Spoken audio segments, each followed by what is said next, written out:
ஐட்டத்தை பார்த்தோன்னே தெரிஞ்சிருக்கேன் என்ன பண்ண போகிறேன் அப்படின்னு சொல்லிட்டு. Of course mutton biryani.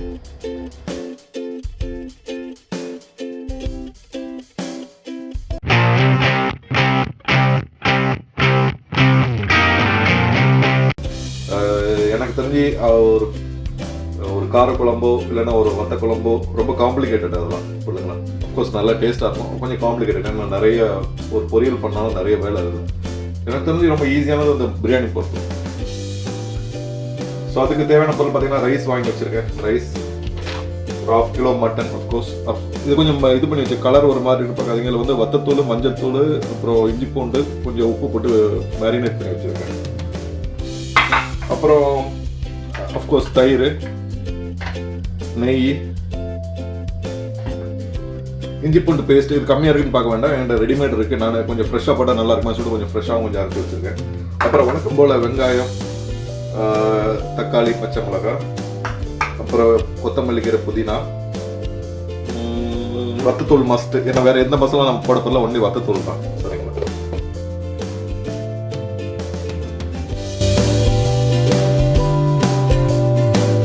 So rice பார்த்தீங்கன்னா நான் 1/2 கிலோ மட்டனு, ஒரு 400 கிராம் ரைஸ் எடுத்து வச்சுருக்கிறேன். ரைஸ் எடுத்து வாஷ் பண்ணி ஊற வச்சுருக்கேன். ஒரு 20 மினிட்ஸ் எனஃப்.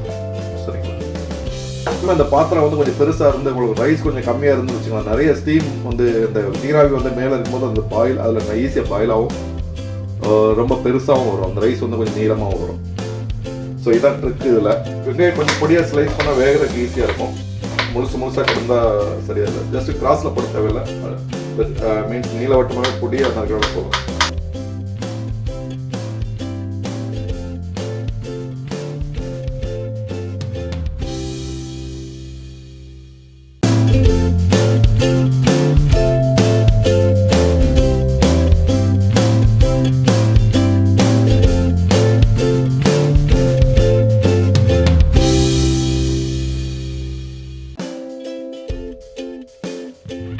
நான் ஓரளவு மினிமம் தான் ஊற்றுவேன். இந்த வெங்காயம் நல்லா வேகிற வரைக்கும் ஊற்றுவேன். ரொம்ப ஜாஸ்தியாக ஊற்றினா சரி வராது. ஸோ கொஞ்சம் நெய் எடுத்துக்கிறேன். பார்த்தீங்கன்னா இவ்வளோ போட்டே போதும். நெய் ஜஸ்ட் ஒரு ஃப்ளேவருக்கு தான். சரிங்களா. வச்சுருக்கேன், பார்த்துருக்கீங்களா தெரியும் உங்களுக்கு. இவ்வளோ எண்ணெய் தான் போகுது. எண்ணெய் போதும். எண்ணெய் வந்து ரொம்ப இருக்குன்னு 4 ஏலக்காய் வந்து போடுறேன். ஏலக்காய் வந்து ஜஸ்ட் ஒரு ஃப்ளேவருக்காக.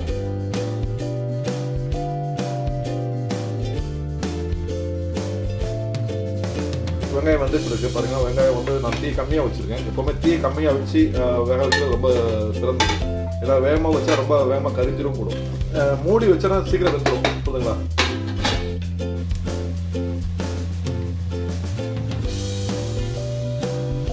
ஸோ ஜிஞ்சர் கார்லிக் பேஸ்ட்டு நான் போட்டுட்டேன். சாரி, உங்கள்கிட்ட காமிக்கல. ஒரு 2 ஸ்பூன் போட்டுருக்கேன் ஜிஞ்சர் கார்லிக் பேஸ்ட்டு.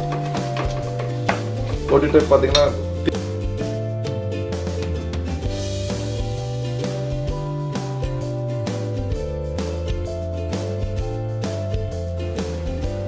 பச்சை மிளகா நம்ம எடுத்து வச்சுருந்தோம் முன்னாடி. ஸோ அந்த பச்சை மிளகா போட்டேன். ஸோ இது கொஞ்சம் நேரம் நல்லா வேகட்டும். இந்த ஜிஞ்சர் கார்லிக் பேஸ்ட்டு இந்த ஸ்மெல் போகிற வரைக்கும் நல்லா வேகட்டும்.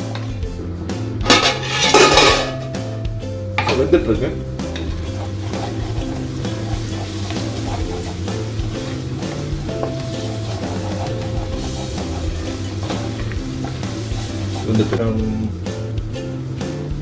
பவுடர் பண்ண இது இருக்கு, பட்டை, ஏலக்காய், கிராம்பு. ஸோ அதை ஒரு ஸ்பூன் போட்டு சொல்லுங்க. அப்புறம் இந்த பவுடர் இருக்கு பாருங்க, ஜாதிக்காய், ஜாதி பத்திரி, அது பவுடர் கொஞ்சம் போட்டு மிக்ஸ் பண்ணுறேன்.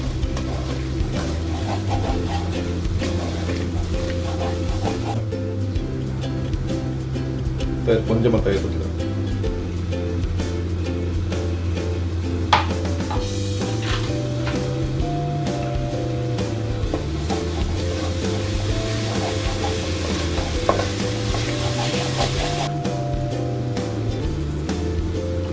புதினா, கொத்தமல்லி வெட்டி வச்சுருக்கோம் ஆல்ரெடி. ஸோ அது போடுறோம், மிக்ஸ் பண்ணுறேன். என்கிட்ட கல் உப்பு இருக்கு. ஸோ கல் உப்பு இருக்கு, கல் உப்பு போடுறேன். ஆல்ரெடி கறியில் கொஞ்சம் போட்டு வச்சுருக்கேன், அதனால் கொஞ்சமாக போடுறேன்.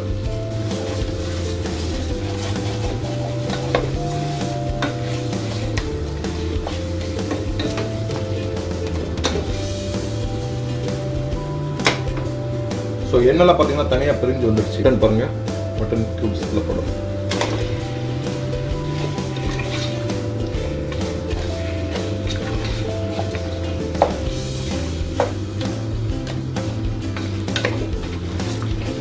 இது உப்பு இப்போ தான் போட்டிருக்கனால கொஞ்சம் கரைஞ்சா அதோட எஃபெக்ட் தெரியும்.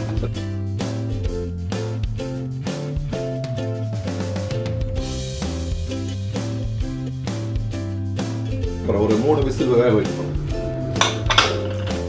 ஸோ இந்த பக்கம் பார்த்தீங்கன்னா ரைஸுக்கு தேவையான வெண்ணி கொச்சிட்டு இருக்கு. அதில் பார்த்தீங்கன்னா நான் ஏலக்காய், பச்சை மிளகா போட்டிருக்கேன் ஒரு ஃப்ளேவருக்காக. ப்ளஸ் கொஞ்சம் காரம் இறங்கும், அதில் ரைஸில் கொஞ்சம் காரம் தெரியும். அப்புறம் உப்பு போட்டிருக்கேன், தேவையான அளவு உப்பு போட்டிருக்கேன். ப்ளஸ் கொஞ்சம் கொத்தமல்லி புதினா போட்டிருக்கேன் அந்த ஃப்ளேவருக்காக.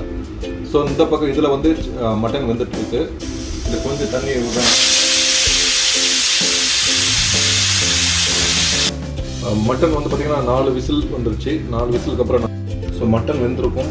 இந்த டைமில் கண்டிப்பாக அதை கொஞ்சம் தண்ணியில் போட்டு பார்க்குறேன் வெந்துருச்சாங்க. ஓகே, நல்லா வெந்திருக்கு மட்டன், அதிகமாக தெரியுது. ரொம்ப சூடாக இருக்குது. ஸோ தண்ணி இவ்வளோ தான் இருக்குது இதில், பார்த்தீங்களா? ஸோ இந்த ரைஸை வந்து இதில் கூட பாருங்க நல்லா இதாகிடுச்சு. நான் இதில் ஜஸ்ட் இதை நல்லா வாஷ் பண்ணியிருக்கேன். பாட்டம் எல்லாமே நல்லா வாஷ் பண்ணியிருக்கேன். ஸோ அதனால் ஜஸ்ட் அதில் முக்கியம் அப்படியே எடுத்துருவோம். சரிங்களா? நான் எப்போவுமே இப்படி தான் பண்ணுவேன். ஏன்னா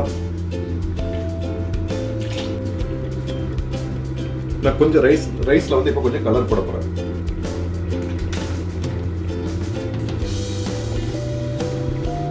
நான் கொஞ்சம் தான் சேர்த்துருக்கேன் கலரு. ஸோ ரைஸ் பார்த்தீங்கன்னா வேக ஆரம்பிச்சிருக்கு. ஸோ ரைஸ் எடுத்து போட்டேன் இல்லை.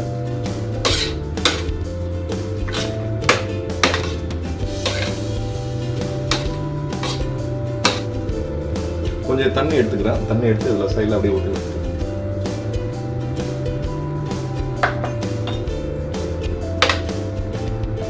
இந்த டைமில் நீங்கள் கொஞ்சம் உப்பு, இந்த கிரேவியில் உப்பு இருக்கான்னு இப்போ பார்த்துக்கலாம். நீங்கள்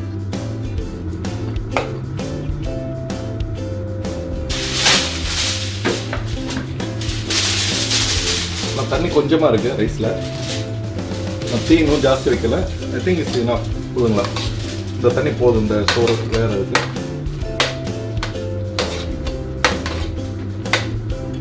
நம்ம தம்மில் போட போகிறோம். போதுங்களா? தண்ணியோட அளவு பார்த்துட்டு இப்போ தம்மில் போட போகிறோம். நான் என்ன பண்ணுறேன், குக்கர் மூடி போடல. அதுக்கு பதிலாக என்ன பண்ணியிருக்கேன்னா இந்த அலுமினியம் ஃபாயில் எடுத்து நல்லா பேக் பண்ணுறேன். ஸோ ரைஸ் வந்து நம்ம தம்மில் போட்டோம்.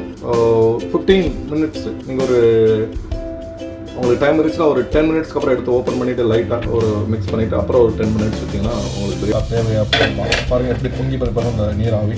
ஸோ இதை எடுக்கும்போது ரொம்ப கேர்ஃபுல்லாக எடுக்கணும். ஏன்னா டக்குனு கையில் பிடிக்கும்.